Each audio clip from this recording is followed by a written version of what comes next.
ರಾಜ್ಯ ಸರ್ಕಾರದಲ್ಲಿ ಪದೇ ಪದೇ ಡಿಸಿಎಂ ಹುದ್ದೆ ಚರ್ಚೆ ಆಗ್ತಾ ಇದೆ. ಸಚಿವ ಸತೀಶ್ ಜಾರಕಿಹೊಳಿಗೆ ಧ್ವನಿಗೂಡಿಸಿದ ಕೆಎನ್ ರಾಜಣ್ಣ 3 ಡಿಸಿಎಂ ಮಾಡಿದರೆ ತೊಂದರೆ ಏನು ಅಂತ ಪ್ರಶ್ನೆ ಮಾಡಿದ್ದಾರೆ. ಸತೀಶ್ ಜಾರಕಿಹೊಳಿ ಹೇಳಿಕೆಗೆ ತನ್ನ ಪೂರ್ತಿ ಬೆಂಬಲವಿದೆ ಅಂತಿದ್ದಾರೆ. ಲೋಕಸಭಾ ಚುನಾವಣೆ ಬಳಿಕ ಮತ್ತೆ 3 ಡಿಸಿಎಂ ಹುದ್ದೆಯ ಕೂಗು ಕೇಳಿಬರ್ತಾ ಇದೆ. ಲಿಂಗಾಯತ, ಹಿಂದುಳಿದ, ಅಲ್ಪಸಂಖ್ಯಾತರಿಗೆ ಡಿಸಿಎಂ ಹುದ್ದೆ ಬೇಕು, ಸಾಮಾಜಿಕ ನ್ಯಾಯದಡಿ ಡಿಸಿಎಂ ನೀಡಿ ಅಂತ ಕಾಂಗ್ರೆಸ್ನಲ್ಲೇ ಅಪಸ್ವರ ಕೇಳಿಬರ್ತಾ ಇದೆ.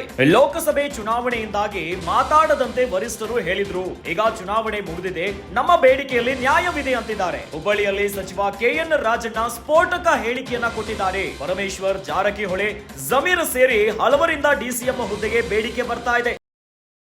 ರಾಜ್ಯ ಕಾಂಗ್ರೆಸ್ ಸರ್ಕಾರದಲ್ಲಿ ಈಗ ಪದೇ ಪದೇ ಡಿಸಿಎಂ ಹುದ್ದೆಗೆ ಚರ್ಚೆ ಆಗಿಬಿಟ್ಟಿದೆ. ಸಚಿವ ಸತೀಶ್ ಜಾರಕಿಹೊಳಿಗೆ ಧ್ವನಿಗೂಡಿಸಿದ್ದಾರೆ ಕೆಎನ್ ರಾಜಣ್ಣ. 3 ಡಿಸಿಎಂ ಮಾಡಿದ್ರೆ ಏನು ತೊಂದರೆ ಅಂತ ಕಾಂಗ್ರೆಸ್ನಲ್ಲೇ ಪ್ರಶ್ನೆ ಮಾಡ್ತಿದ್ದಾರೆ.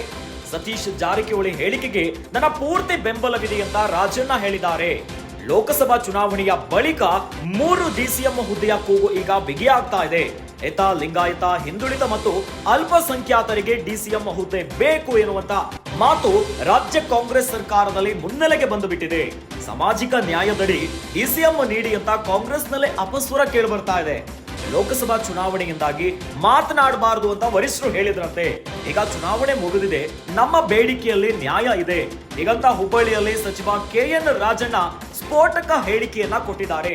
ಇನ್ನು ಸಚಿವ ಸತೀಶ್ ಜಾರಕಿಯವರ ಹೇಳಿಕೆಗೆ ನನ್ನ ಪೂರ್ಣ ಬೆಂಬಲವಿದೆ, 3 ಡಿಸಿಎಂ ಹುದ್ದೆ ಮಾಡಿ, ಅದರಲ್ಲಿ ಏನು ತಪ್ಪಿದೆ ಅಂತ ರಾಜಣ್ಣ ಸ್ಫೋಟಕ ಹೇಳಿಕೆಯನ್ನ ಕೊಟ್ಟಿದ್ದಾರೆ.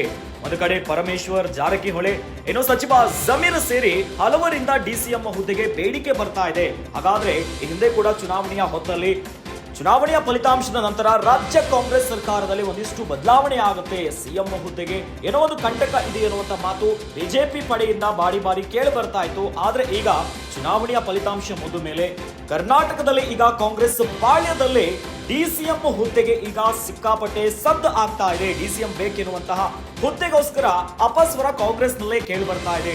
ಅತ್ತ ಪರಮೇಶ್ವರ್, ಜಾರಕಿಹೊಳಿ, ಜಮೀರ್ ಸೇರಿ ಹಲವರಿಂದ ಡಿಸಿಎಂ ಹುದ್ದೆಗೆ ಬೇಡಿಕೆ ಬರ್ತಿದೆ.